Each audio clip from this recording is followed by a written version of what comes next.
No chat, just a brief introduction. If you go on YouTube, there are a couple of interesting videos that are 30 minutes and 60 minutes long. They're interviews with them. It's very, very interesting. I don't know the addresses, but if you Google them, you could certainly find the interviews. But the Darien Power Squadron and Darien Library are thrilled to have the world-class author Eric Jay Dolin here today to tell us about his 16th book, Left for Dead. He has been a speaker at 2 of our past speaker series events, and I'm sure you'll enjoy hearing about his latest book as much as we did on his 2 previous visits. I'll paraphrase his book jacket to give you an overview of the book without giving too much gripping story away. He is one of our finest writers about ships and the sea, and his book, Left for Dead, tells the true story about the wild encounter between the American sealing vessel, not sailing, sealing vessel, the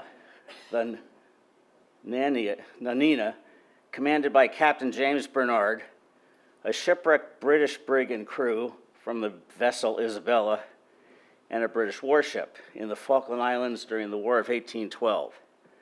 He will tell us about how 4 sailors and Captain Barnard suddenly found themselves marooned on an abandoned island between seasons in the barren, inhospitable Falkland Islands for 1.5 years at the beginning of winter. Then he will entice you to buy his book with teasing vignettes about greed, bullying, endurance, banishment, the birth of a baby, the value of a dog, and a 1,000-mile open ocean journey in a 17.5-foot boat. Finishing up, he'll tell you about the improbable rescue and the legal battles that followed. Although you have to buy his book to find out the details, I'm pleased to introduce author Eric Dolin and to tell us a little bit about the crafting and writing of his latest book, Left for Dead. I don't know, if you could turn down the lights a little bit. I have to say a couple of quick things before I start the talk. First, thanks to the library, the Friends, and the Power Squadron for inviting me back for another talk. And I have to say that was a great introduction, but it causes me a great problem. Nobody's ever read part of the dust jacket, and unfortunately, my first 2 slides incorporate some of the exact same things that he just said. Usually they say something about my background, but I have a background. That's all I'll say about it. And but I appreciate it, and thanks for coming, especially on this beautiful day. I gave a talk about a little more than a week ago in Massachusetts. I'm from Marblehead, Mass, and it was the first really nice day, and it was an early talk during the week at 6 o'clock, and 50 people signed up for the talk, but only 12 showed up. So they were all having burgers while I was talking about people being marooned. But anyway, thanks again. Left for Dead is a true story of a wild and fateful encounter between an American sealing vessel, a shipwrecked British brig, and a British warship during the War of 1812, fraught with misunderstandings and mistrust, including the incident left 3 British sailors and 2 Americans, including the captain of the American sealer, Charles H. Barnard, abandoned in the Falklands for a 1.5 years.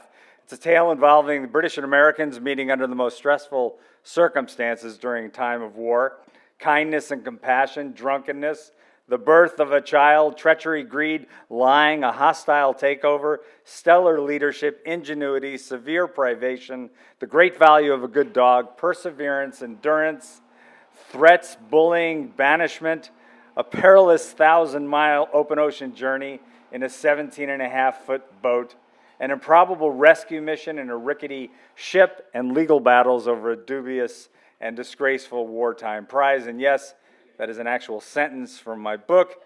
Most of them aren't that long and don't have that many commas, but I do like that sentence. And now, thanks for putting those down. Adds to the atmosphere. The centerpiece of the book is the cold and extremely windy Falkland Islands. During the winter months in the Falklands, the average temperature is 36 degrees Fahrenheit, and during the summer, it's 49 degrees. But the real kicker is that year-round, the average wind speed is 18 miles per hour. So when you add that to the temperature, it turns 36 degrees into the mid to upper 20s. Excuse me. The Falklands are a sprawling archipelago of about 700 islands, but only about 200 islands if you count those that are still visible at high tide. It's located roughly 300 miles from the east coast of the tip of South America and the Strait of Magellan. The Falklands definitely have a stark beauty.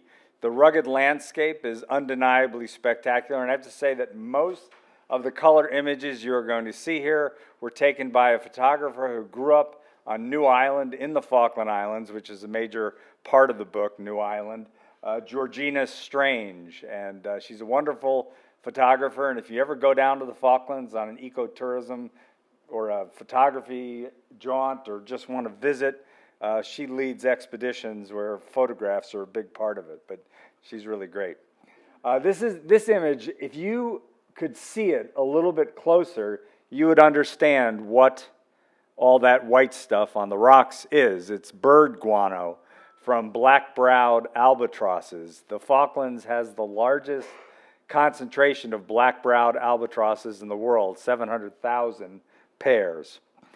Here's Settlement Rookery. It's right around the corner from where seals like to haul out. And this is one of my favorite images because it really gives you a sense of the alien landscape of the Falklands. The flora of the Falklands, including this sea cabbage and wild celery, as well as the fauna, such as this barn owl, which actually graces the cover of graces a postage stamp in the Falklands, are also striking. But with regards to Left for Dead, the most important animals are the seals, the fur seals, and the sea lions. Barnard and his crew of 12 men, along with his trusty dog Scent, left New York Harbor and headed to the Falklands on the 73-foot-long brig Nanina on April 12, 1812. They were hoping to strike it rich in the Falklands by gathering a hold full of sealskins, which could be sold in China. Now, to give you a sense of how large this industry was, from the late 1700s through about the War of 1812, on the order of 2.5 to 3 million seals were slaughtered mainly by American ships. And that's a big number to begin with, but each of those pelts could be sold for anywhere between 35 cents and $5 a piece in China. So it was a fairly lucrative industry as well. But it wasn't only the sealskins that they were after. They also planned to kill sea elephants. Now, sea elephants are not called sea elephants because of their great girth or weight. It's because of that proboscis on their nose, which reminded Europeans of elephants. But I have to say, there was a review of this book that was in the Washington Post, and the reviewer made 3 major factual errors in his review. It was a very nice review, but he said at one point, sea elephants are named because they're so big and fat. And the number of comments at the bottom of that article, I normally don't look at comments, people saying, oh, this author doesn't know what he's talking about. That's not why they're named sea elephants. For the first time in my life, I actually responded to comments under a review, and I said, I didn't say that in my book. But anyway, they killed sea elephants because what they could do, much like whaling, they would strip the blubber off of the sea elephants, throw it into try-pots, iron pots, they'd melt it down, and the illuminant that they got from that, the oil that they got, was second only to spermaceti oil in terms of quality and value. Now, the Nina arrived on New Island on the western edge of the uninhabited Falkland Islands on September 8th of 1812. This is one of the 3 maps that I had commissioned for the book, done by a wonderful artist in New York, David Kane. They moored in Hooker's Harbor, and no, it's not named after prostitutes, named after a guy named Hooker. But Barnard and his men, they took a great chance leaving New York just after Congress placed a 90-day embargo on shipping in advance of what they thought was going to be the outbreak of the so-called War of 1812. And the reason that they established an embargo is to give ships that are at sea enough time to come back to port before hostilities break out. Now, unfortunately for Barnard and his men, their plans of having a unbothered sealing voyage to the Falklands came to an end in early January of 1813 when the American whale ship Hope stopped by the Falklands and told them that the war had erupted the previous June.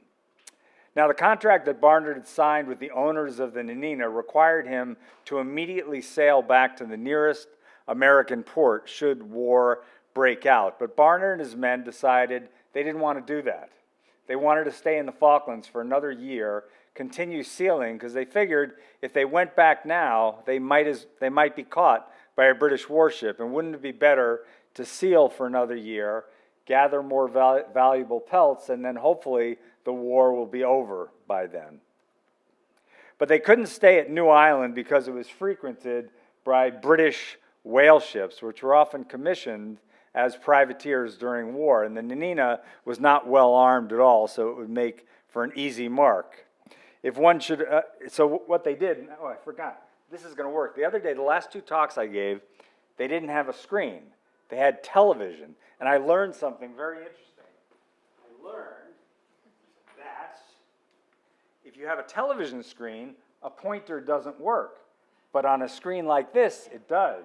So anyway, they are at New Island, and they decide they have to hide, so they go all the way over to there, to Barnard's Harbor. As you can see, Barnard was a bit of an arrogant fellow. He named a lot of things after himself. He was one of the earliest people to go sealing on the islands. Now, they continued sealing, and they assumed that they were the only people on the entire Falkland Islands. But come April, they discovered that they were not alone. Months earlier, on December 4th of 1812, the 193-ton brig Isabella left from Port Jackson Harbor in the British penal colony of New South Wales, which you know as Australia. And the brig's destination was London via Cape Horn. In addition to a cargo of sealskins, whale oil, and mother-of-pearl shells, the Isabella had 54 people on board, including 34 passengers, 14 of whom were armed Royal Marines going home for some leave. 10 were pardoned convicts, or ones who had served their time, including 4 former prostitutes. After nearly crashing into an island south of New Zealand and barely surviving a tempestuous sail around Cape Horn, which is notorious for bad weather, the Isabella crashed onto Eagle Island, one of the Falkland Islands, in when was it? It was February of 1813. They came to a stop at a reef, which was just offshore, and then they were bounced by the waves over the reef to very close to the actual beach. Now, the reason they almost crashed south of New Zealand, and the reason they crashed into Falkland Islands, has everything to do with the captain of the vessel, George Hickton, who was a drunkard who liked to gamble and spend time in his cabin with one of the prostitutes more than he liked to sail his ship. So here is Eagle Island, way down there. Remember, the Americans are up here. This is the end paper map that I had put together for the book. It's on the end papers, and it's also reproduced in the book. Now, Eagle Island, I got help in writing this book from some people on the Falklands, including the people who own Eagle Island. It's about 7 miles long by 3 to 5 miles wide, and Chris and Lindsay May own the entire island, and they live there entirely alone, with the exception of 60,000 sheep. And their son lives on a nearby island that he owns, but he's a real piker in the family. He only owns 30,000 sheep. So since there are only about 5,000 people on the Falklands, there are a lot more sheep on the Falklands than there are people. Now, miraculously, all of them on board, that's where the reef is that they crashed into, all of them made it to shore, all 54 in the ensuing days, and none died. They offloaded most of the cargo and created a makeshift settlement they called Newtown Providence. This picture, which was taken by Chris May for me, it was taken less than the past year. The anchor's still sitting out there. That's bigger than it might appear. It's 12 feet long, and if it had both flukes, it would be 7 feet wide. So it's a fairly sizable anchor. A few weeks later, the survivors sent 6 men off on a rescue mission, and they had specific orders. They were first supposed to sail around the Falklands to look to see if there was a Spanish or a British settlement, because there used to be both. They didn't know if they were still there. If they didn't find a settlement, then they were supposed to sail from the Falklands all the way to Montevideo, but there was a revolution there, and ultimately Buenos Aires. So they sailed around the Falklands. They didn't find anybody because everybody had left, the Spanish and the British, no more settlements there, so they were actually alone except for the Americans. And they sailed the 1,200 miles in a 17.5-foot boat and arrived in Buenos Aires. They almost were killed once by a whale. A whale at night, they were all talking. And all of a sudden, a whale came out of the darkness and darted across the front of the boat. And the guy who was manning the helm, was sailing it and using the rudder, he didn't see the whale. Another guy grabbed it, and they swerved just in time before hitting the whale. Could you imagine being knocked out of a 17.5-foot boat in the middle of the ocean? They would not have survived. They would not have been able to flip that boat over, even if it didn't sink. Now, when they made it to Buenos Aires, they met with Captain Peter Haywood of the HMS Nereus. And the reason I have the mutiny on the Bounty imagery here is that Peter Haywood was involved in the mutiny on the Bounty. He wasn't one of the mutineers, although Bligh claimed he was, and he was sentenced to death, but he was reprieved, and he was sent to Buenos Aires, where he was the captain of the HMS Nereus, and he had a lot of sympathy for the castaways who were down in the Falklands, because he had to deal with a lot of travail in his life, so he decided to do whatever he could to save the castaways. He tapped a guy named William Peter Duranda, who was a lieutenant in the Royal Navy, to head up the HMS Nancy, a smaller ship, to go down to the Falklands and bring back the castaways. Now, in the meantime, the situation on the Falklands had taken a dramatic turn. This is a map that Charles Barnard created, one of the earliest detailed maps of the Falklands. In early April 1813, Barnard and a few of his men had taken the Nanina's shallop, the young Nanina, which is just a smaller boat that they used for excursions. They took it to Fox Bay. While they were in Fox Bay, they saw smoke rising from Eagle Island, which they surmised must have been somebody who had crashed on the island. It was about 25 miles away. They went to investigate, and they came upon Newtown, Providence, and the castaways, minus the 6 people who had already left in the 17.5-foot boat. Now, despite the fact that the Americans and the British were at war at the time, the Americans decided to do the humanitarian thing.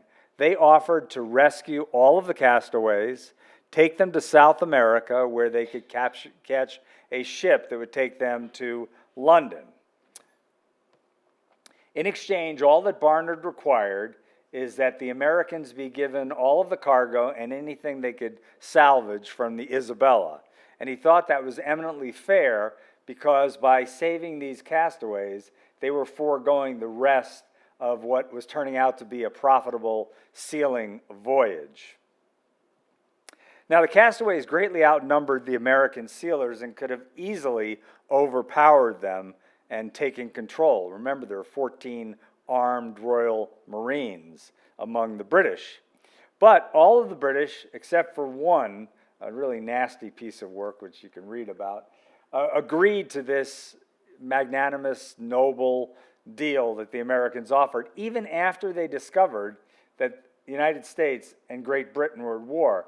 See, all of the people on the Isabella didn't know that the war had broken out, but they took a second vote, and they said, that's fine, you guys are helping us out, you're doing the right thing, we are going to take your offer.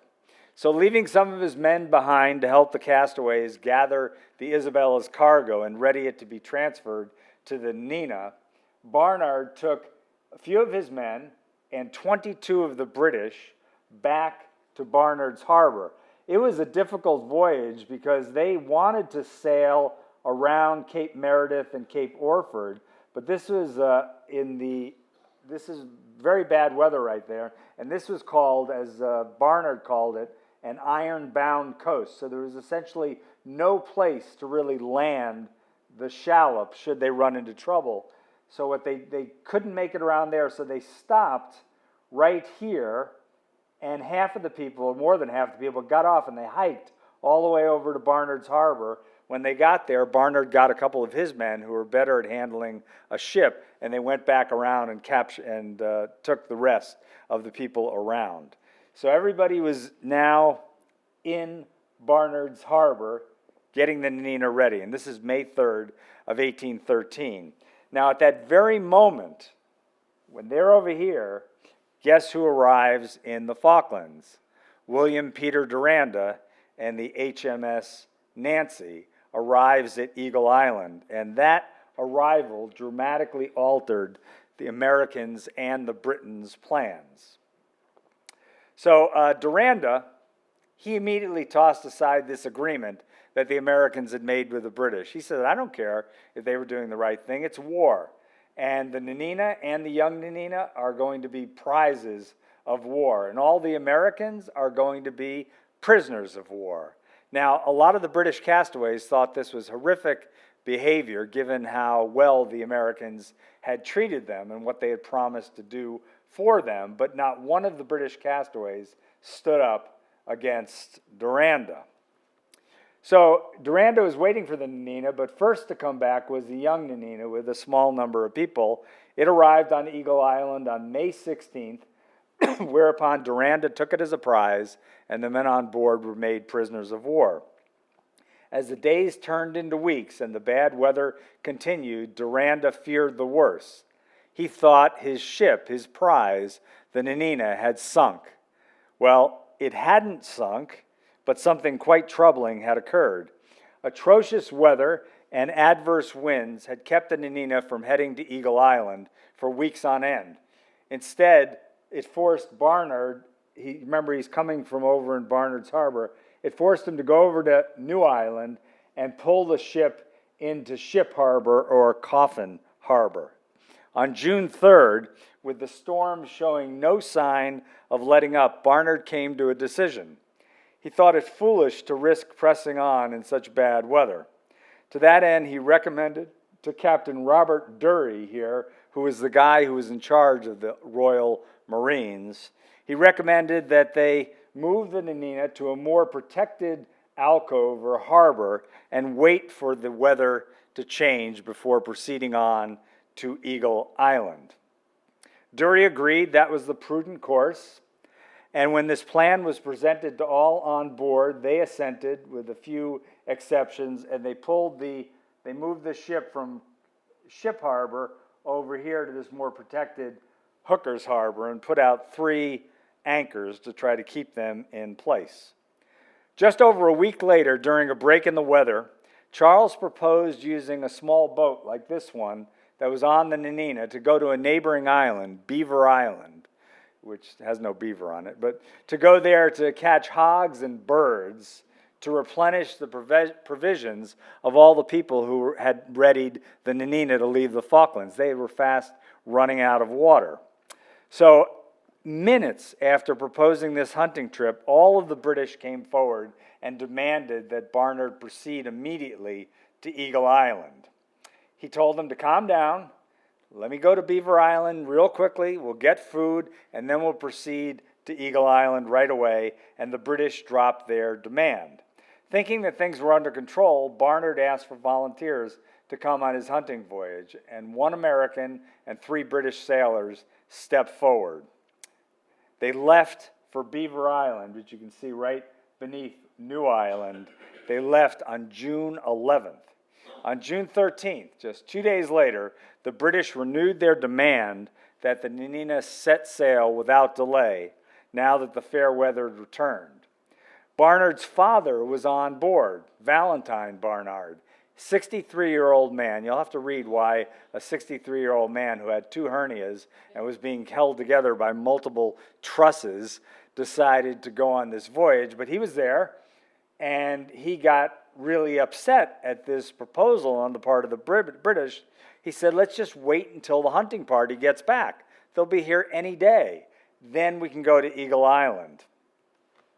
The British wouldn't have it, and they stood fast.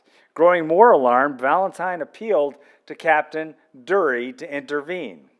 Dury, however, far from being sympathetic to the Americans' plight, it wasn't just the Americans' plight, there were 3 British sailors that were gone as well, he sided with the other castaways, stating that he had no objection to the brig proceeding. Shocked by this answer, Valentine responded, "Your Marines are under your charge, and I demand of you assistance. And if you do not assist me, I conclude that you take charge and you shall be accountable for whatever happens." Unfortunately for Valentine and the missing men, Dury lacked a spine of steel. He ignored Valentine's plea, and over the continued objections of the Americans, the Marines prepared the Nanina to depart. Now, I got to tell you, the descendants of Captain Robert Dury helped me a little bit with this book. They sent me a little bit of information, but they also allowed me to use that picture of their forebearer. But they knew the story, and they know that their great whatever doesn't come off looking too good, and he doesn't. They haven't contacted me yet. I don't think they've read the book yet. I think they're getting it in the next week. We'll see if they like the depiction, but he doesn't come off looking too good. Anyway, on June 14th, they're ready to set sail. One of the Americans on board, he knew that these British knew nothing about how to sail the treacherous waters of the Falkland Islands, so he offered a deal. He said, listen, I'll sail this ship, the Nanina, over to Eagle Island, in turn for you stopping at Beaver Island to pick up the hunting party. They agreed to this humanitarian gesture. Everything appeared to be all set. The Nanina left Hooker's Harbor, but when it drew abreast of Beaver Island, the British reneged on their deal. They wouldn't stop at all. They wouldn't send a boat in. All they did is slowed a bit, fired 2 guns, and then sailed on. Valentine pleaded with the British to do more, making it clear that to leave the crew on the island in the depths or in the beginning of a very harsh Falkland winter without food, raiment, or shelter was the equivalent of a death sentence. Unmoved, the British sailed off. When the Nanina arrived at Eagle Island, Duranda claimed it as a prize and placed all the Americans under arrest, essentially, as prisoners of war. This is another picture taken by Chris May on Eagle Island. That harbor there is where the British warship and the other ships hung out most of the time. They were in the Falklands.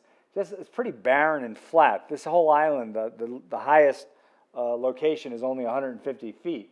But it would have looked quite different to the men back in the early 1800s because, as you might imagine, 60,000 sheep are hungry.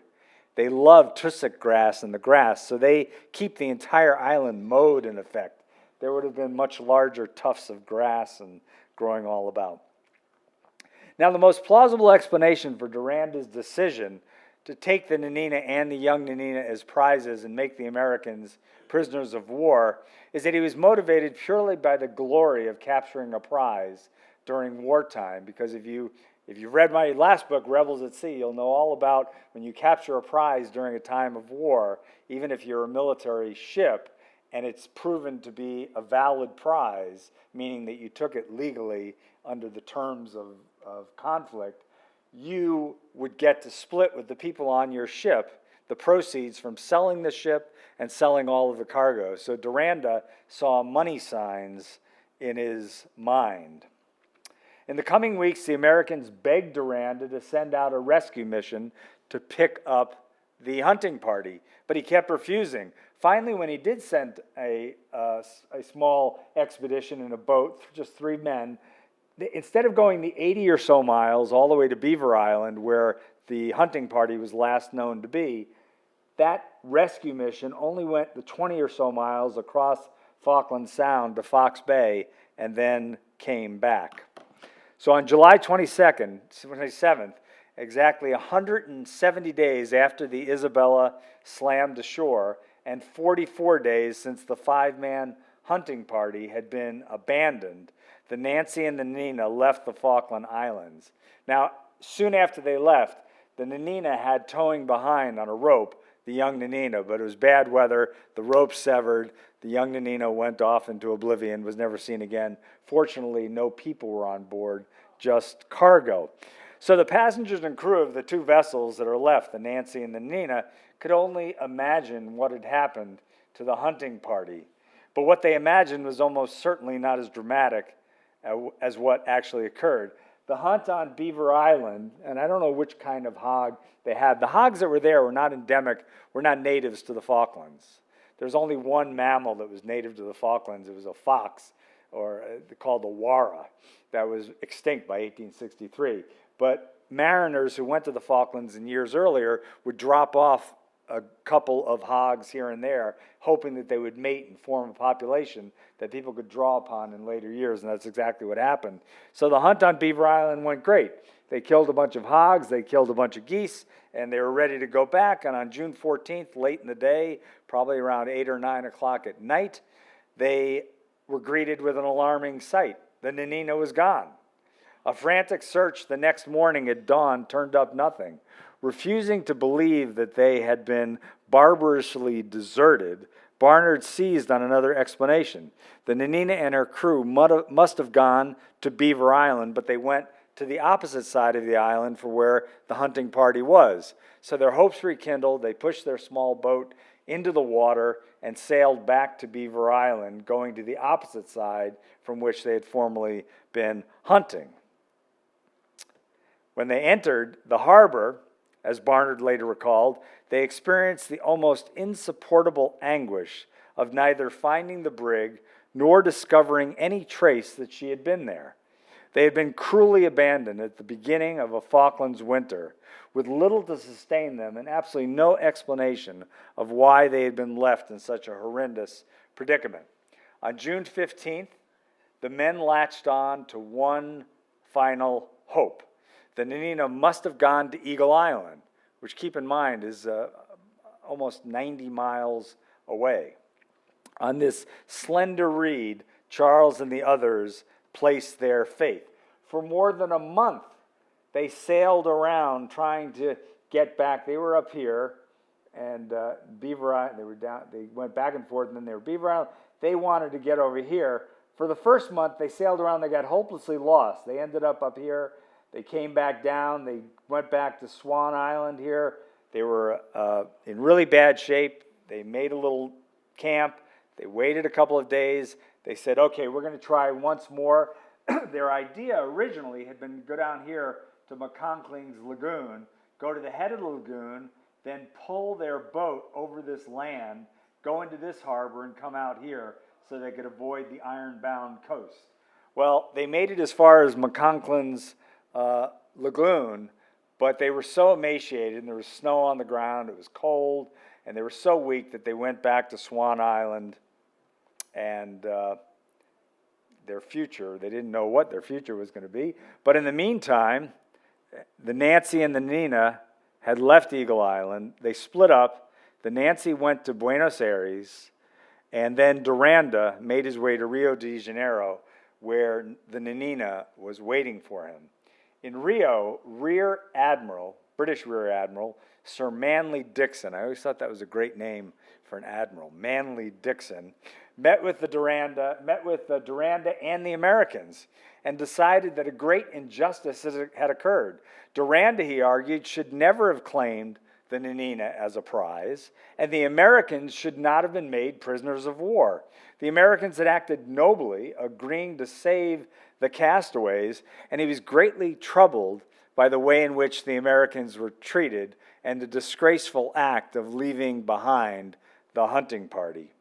Dixon wanted to make a deal with Valentine Barnard in which the Americans could get back the Nanina, minus the Isabella's cargo, but despite much back and forth between himself and Valentine, he could not reach a deal. So finally he threw up his hands and he said, that's it, I'm sending the Nanina back to London where a prize court can decide who gets the ship. Now, while Valentine was still negotiating with Dixon, the other Americans made their way back home to the United States via various means. They had with them a protest that they had written in Rio de Janeiro. It was probably about 15 pages long, which detailed every single thing which had happened to them since meeting with the British castaways. When they got back to the United States, that protest was published in many newspapers around the country. And one of the earliest editors who printed the protest wrote a prefatory paragraph to set the scene. And the title of the whole article, including the protest, was British Inhumanity. And this is the prefatory paragraph, which I am going to read in full because I like it a lot.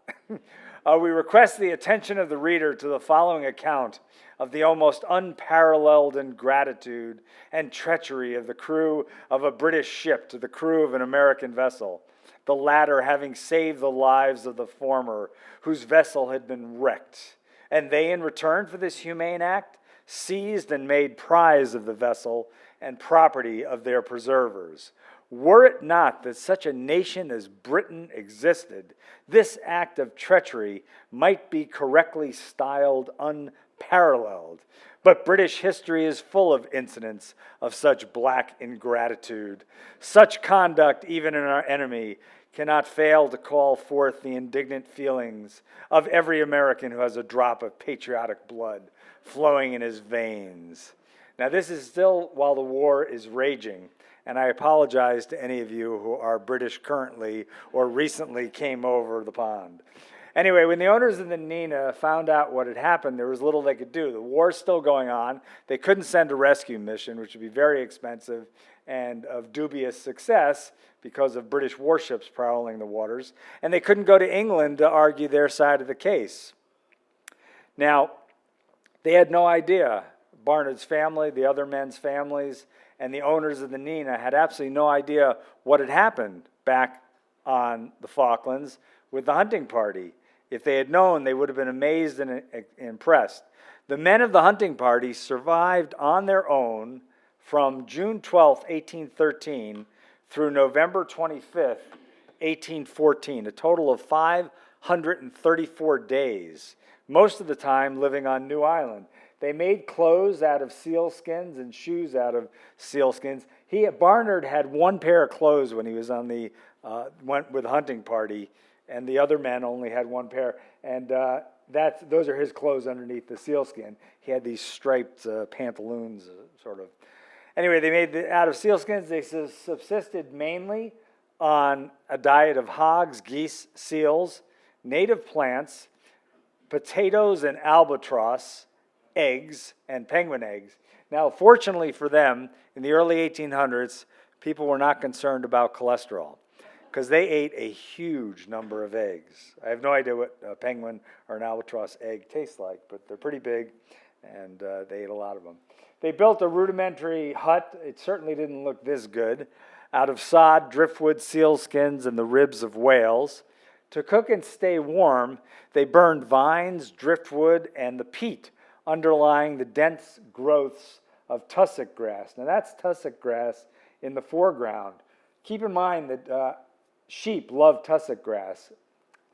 In the early 1800s, tussock grass could grow for 200 years and could get to be 9 feet tall. So when the earliest explorers came upon the Falkland Islands, they thought that they looked like palm trees from a distance. And they covered the entire island, but most of them, a lot of the tussock grass is gone. During this long period, they got into a few fights. They had many adventures and misadventures and faced much adversity. They went on numerous hunts with Charles Barnard's trusty dog, Scent, taking the lead. He was especially important for the hunts of hogs, because hogs are very fast. And if the men didn't have Scent, they wouldn't have been able to kill a hog. But Scent would go grab the ear of the hog, or a leg perhaps, and immobilize the hog just long enough for the men to rush in with their clubs and knives and dispatch the animal. But unfortunately for Scent, and as you probably know, hogs have modified upper and lower canines that are like tusks that could be 4 or 5 inches long. And Sent got gored in the groin once, and another time he had one of his eyes popped out. But he kept fighting. He had to take a break at one point, but he kept fighting. He was a great dog. He was very, as they say, he was a very good dog. At one point, the other men abandoned Barnard without any explanation for nearly 2 months. So they transformed Charles Barnard into a real Robinson Crusoe. When they came back after the end of those 2 months, they begged to be taken back into the fold by Barnard. At first, he said, just give me my dog back, because they took his dog, too. They took Scent. But he was really lonely by that point. He was also a Quaker, even though he's been kicked out of Quaker meeting because he married a non-Quaker. But he was a religious man, and he decided to turn the other cheek. He said he was very lonely anyway, so the 4 men were allowed back in. But they continued to have a lot of unusual adventures. One of the men's most exciting and dangerous adventures is when they went to these 200-foot high cliffs in the southwestern corner of New Island to kill seals that were at the bottom of the cliffs. This engraving from the 1830s is not accurate. The cliff, it was accurate in terms of the height, but the cliff went like that, sort of. So the men could use the rope and they could use their feet going down. They weren't just dangling for 200 feet. But that rope is interesting. They used the same technique that the Inuits and natives in the Arctic used for millennia. They would strip the skin off of very large sea lions, sort of like you cut the skin of an apple in one continual twirl, and then they'd ravel together multiple strips of skin, dry it for multiple days, and it would create a very hard, durable, tough leather rope. And that's what most of that rope was made out of. Now, the men's lonely and harsh existence on the Falkland Islands came to an end on November 25th, 1814, when the British whaling ships Indispensable and Asp arrived and saw the castaways on shore. Now, what's interesting is they didn't come to get the castaways, but when Duranda and the other people got back to England and the Americans got back to the United States, word of what had happened to this hunting party rose through the ranks in the Royal Navy. And they sent out circulars throughout the Pacific and the Atlantic telling any ship that goes by the Falklands to try to find the hunting party. So the captain of the Indispensable had read that circular, but he totally forgot about it. The only reason they were in the Falklands at this moment was to get water, because the Falklands was an excellent place for mariners to get water. And then they see these guys dressed in sealskins with long, scraggly beards, and he goes, puts 2 and 2 together, goes, these must be the people from the hunting party, and they in fact were. Now, in an interesting coincidence, on November 29th, 1814, the day that the 2 whale ships left with the men, was the very same day that the prize appeal court in London was hearing the case of the Nanina and determining what the disposition was going to be. The prize case appeared to be quite simple. Duranda submitted his side of the story, and nobody was there to dispute it. So the court gave him the prize, essentially. But there was a year cooling off period, or appeal period. So anybody can come forward in the following year to appeal that determination. After the Treaty of Ghent ended the War of 1812 and Congress ratified the treaty in early 1813, the Murrays, who owned the Nanina, could travel to London to argue their case, and they did, and they arrived in June. With the help of a local barrister, they launched a legal attack, and as a result, the Advocate General of the Civil Court urged John Murray to appeal instantly the condemnation of the Nanina, stating that there is reason to believe that the capture ought not to have been made. Appeal Murray did, his barrister submitting the paperwork on November 28th, 1815, 1 day before the 1-year appeal period was to end. Finally, on February 5th, 1818, the prize appeal court of the High Court of the Admiralty ruled in favor of the Murrays. The Nanina and its cargo, they would be compensated for the value of both, and Duranda would be left with nothing, a fact that he never stopped complaining about till the day he died. Now, Barnard's journey back home was long and fascinating. You have to keep in mind, this is one of the things that intrigued me about the book. I have a whole chapter about his journey because in the early 1800s, if you're far afield, it's hard to get back home. And especially, you might think that those whale ships, they pick up these Americans and the British, they're going to go immediately back to the United States and London to drop everybody off. No, they had to go around Cape Horn into the Pacific and go whaling with these ships. And then they had to figure out a way to make it back however they could. So Barnard, I feel like we're in a Western. It's like, anyway, so Barnard, he ended up spending time in Lima, Peru, the Sandwich Islands, which you know is Hawaii, and in Canton, China, which is now Guangzhou, China. So he actually, at one point, that's what this engraving is from Barnard's book, which I'll tell you a little bit about later, which he published. At one point, Barnard knew that when he got back to New York, he was going to have no money. So he wanted to try to make some money. So at one point, he convinced a British whale ship captain to drop him off on an uninhabited island in the Pacific Ocean, not far from Alexander Selkirk Island or Robinson Crusoe Island, and with a 17-year-old American boy who was on the British whale ship. I'm not sure why. Maybe he was impressed at somewhere along the line. But he got dropped off, and for a month he killed seals and prepared their pelts, hoping to make some money when he gets back to New York off of these pelts. Now, finally, at the end of October 1816, Charles had the unspeakable happiness of being back home in New York, where he reunited with his family, his kids, and the owners of the Nina, all of whom were astonished and delighted to see him alive. I actually spoke at South Street Seaport on one of their ships about 2 weeks ago, or a week and a half ago, and I got to tell you, South Street Seaport does not look like this anymore. In fact, I had to fork over $6.50 for a latte. And they had a really good sushi restaurant there, too. It was really good. So it's not as rough around the edges as it used to be.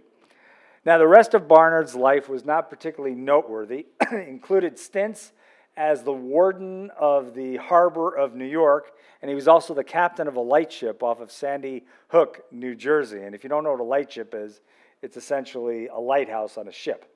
I read about it a little bit in the book I wrote about lighthouses. So anyway, after encouragement from his friends, Barnard finally wrote about his adventures in the Falklands. This is the frontispiece for the book that came out in 1829. He died on November 13th, 1863, at the age of 83. Few newspapers covered his passing. One that did, the New York Herald, gave him only a single sentence. And it didn't say anything about his time in the Falklands, which had to be one of the signal events in his life. Now, don't feel too bad. A lot of famous people only get one sentence. Herman Melville, when he died in 1891, Harper's Weekly gave him a one-sentence obituary. So when I found that out, when I wrote a book called Leviathan about whaling, I used to joke in my talks, I hope my hometown newspaper, the Marblehead Reporter, gives me at least a paragraph when I die so I could beat out Melville. So we'll see. Hopefully not anytime soon. I got to tell you a funny story about that. You know, this book's called Left for Dead. There's a magazine or a newspaper published in Maine called the Maine Coast. It goes to all boaters in Maine. And they did a review of the book, and it said Eric Jay Dolin, Left for Dead, and I had two friends, including Kevin Brubaker. This is a fellow Brunonian here from Brown. Kevin Brubaker sent me a note. He said, when I saw that headline, I thought you were dead. So it's caused some confusion, but as Mark Twain didn't say, rumors of my death have been greatly exaggerated. Anyway, this is the Captain Charles Barnard Museum on New Island. New Island is today a nature preserve. Only 5 people live on the island. Now, in a funny story, one of the first talks I gave on this, just a little while ago, I mentioned that in this museum you can see a lot of fishing implements. There's not much stuff from the Isabella, but there's a lot of history about the Falklands and its connection to the ocean. There are whaling implements, there are whale bones, and a guy in the audience raises his hand. He goes, I was in the Falklands, and I was in that museum 3 months ago. It's a souvenir shop. So I said, okay, either the tourism board pulled the wool over my eyes, because they sent me 12 pictures of the inside of this, because I wanted to see what it looked like. And it looked to me like a museum. So only I could figure out is maybe in the summer months, which would have been in February, they push everything aside, and they make some money off of T-shirts. Maybe, Charles Barnard was here. I don't know what the T-shirts are. But anyway, I'm done with my talk, but before I finish completely, I'm going to answer a question that everybody asks me. I was asked the other day, I was interviewed on Falkland Islands TV. You didn't know there was such a thing. It's a very shoestring operation. Their internet is not very good. I kept going in and out, and I saw the final story, which is on YouTube, and I wrote to the guy, I said, I'm sorry to tell you, you don't cast me or the book in a very good light. He really didn't. We spoke for an hour, and he used hardly any of it. But anyway, the reason I wanted to mention that is I have not been to the Falkland Islands. Everybody asks me, have you been to the Falkland Islands? And I didn't go very consciously. I didn't think I needed to go to the Falkland Islands to write the book because I'm writing about the Falklands as it was in the early 1800s, and there were at least 6 or 7 accounts that I had that described the Falklands in great detail. And I'm happy to say that I did a good job. That sounds very self-serving, but you'll understand why in a second. I think I did a very good job using the Falklands as a character because one of the people who blurbed my book, I don't know if you followed the news this past summer when Ernest Shackleton's ship, the Endurance, was discovered, right? The guy who headed up that expedition is a guy named Menson Bound. He wrote a book about it. He blurbed my book. He grew up on New Island. And he read my book right before he was going to the Antarctic for another trip. And he wrote me a very nice email, and he said, you did a wonderful job describing the Falklands. But I told the people of the Falklands, the people I worked with and on TV the other day, I said, you know, if this book sells well enough, I'm going to go to the Falklands with Jen. So you guys can help. But, you know, no pressure. But anyway, that's it. I am happy to sign books. And because there's somebody here from Barrett Bookstore, it wasn't her, but I've got to tell this story. I've signed a lot of strange things because I spoke many years ago at the Stanford Yacht Club. I grew up in Stanford. I'd never been to the yacht club before I spoke there a couple of years ago. There was a woman from Barrett Bookstore selling books. After the talk, I'm sitting next to her. This woman comes up, very excited. She's with her boyfriend. She grabs one of my books. She goes, I know exactly what I want you to write in it. And it was like, I can't remember her name, Dear Nancy or whatever. And it was basically, I love you, Eric. And she's laughing, and she's laughing. And so I say to the bookseller, I said, should I write that? And she says, it's your book, it's not mine. And I said, it's a sale. So I wrote it. And then later that night when I told my wife, she was not amused. So, but anyway, thanks for listening. Thanks for coming out on this beautiful day. And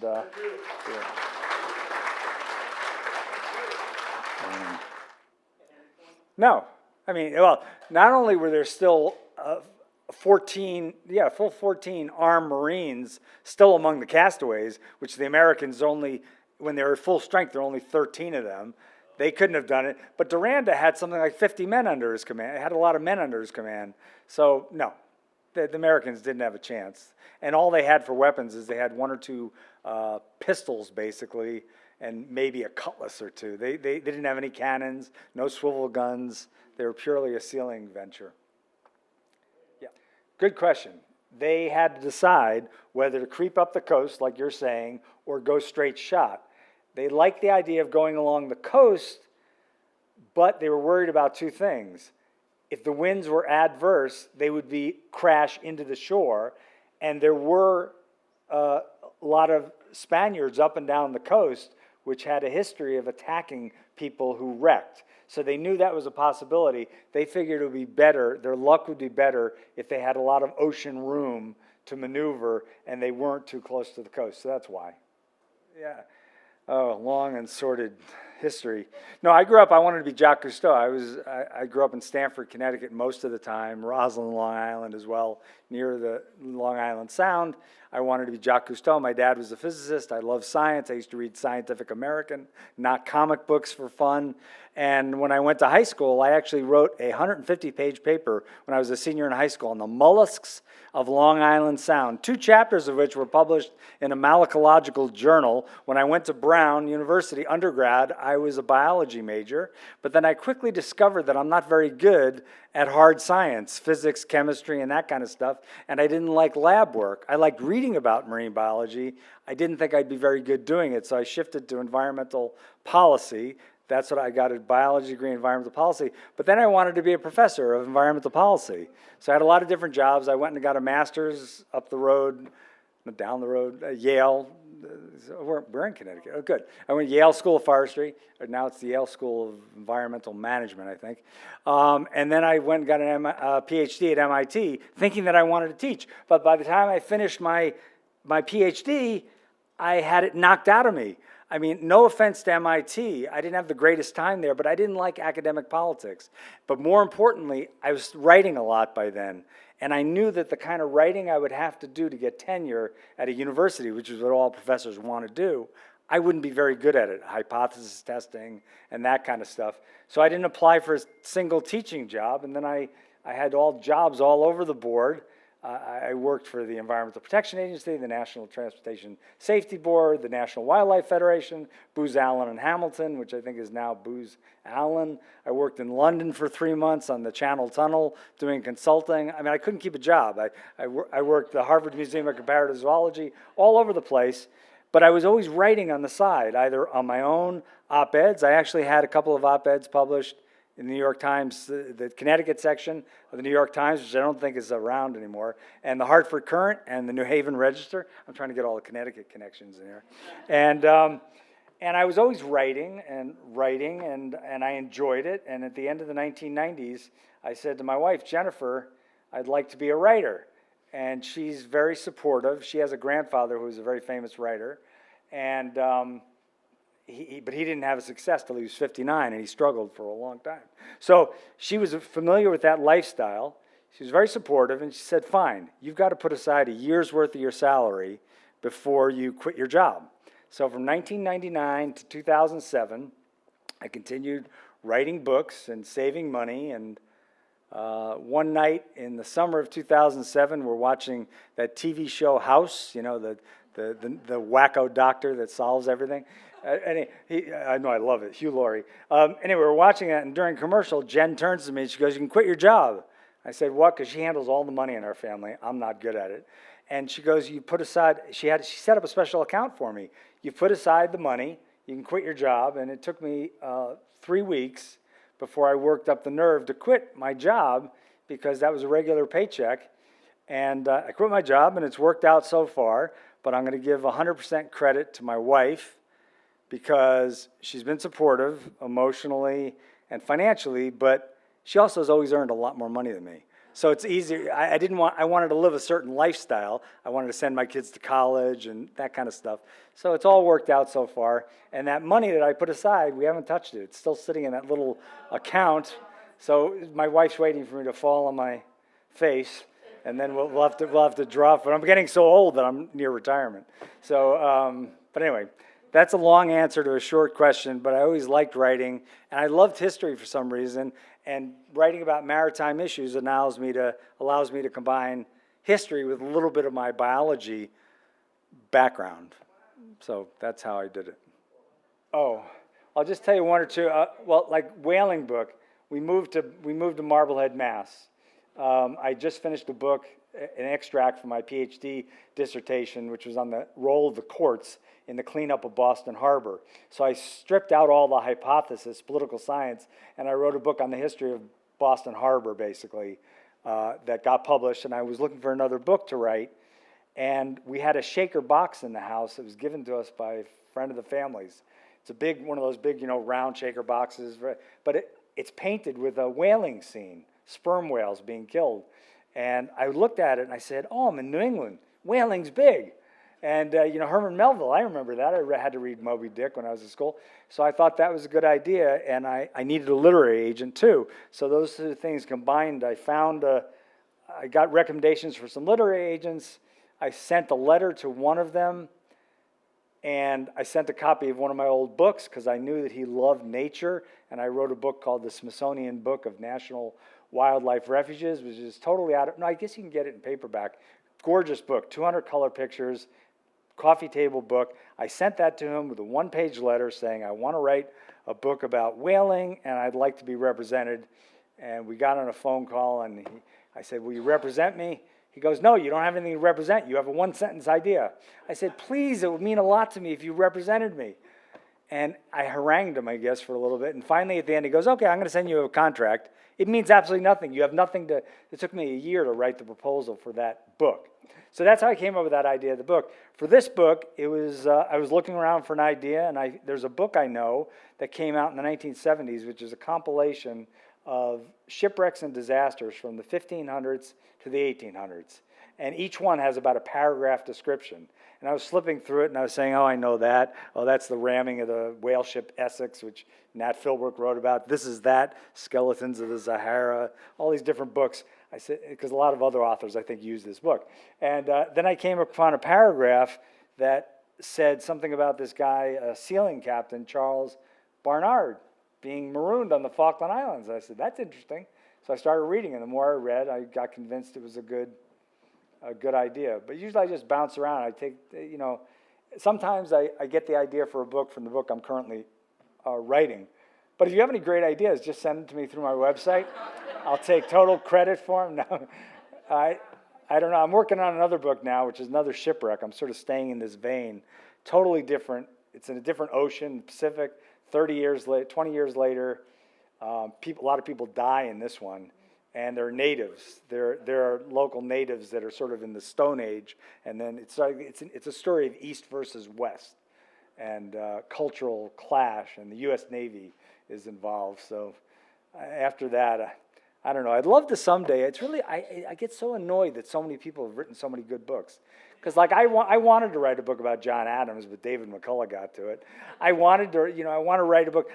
I want to write a book about an animal, just an animal. But there's this huge number of animals. They got octopuses are covered, raccoons and owls and this, that, and the other thing. And so I don't know if I'll ever find a single animal to write a book about. Yeah. One of my fellow David Grant, yeah. Well, David and I are, we're not on speaking terms. We don't even know each other. So I'm just joking. No.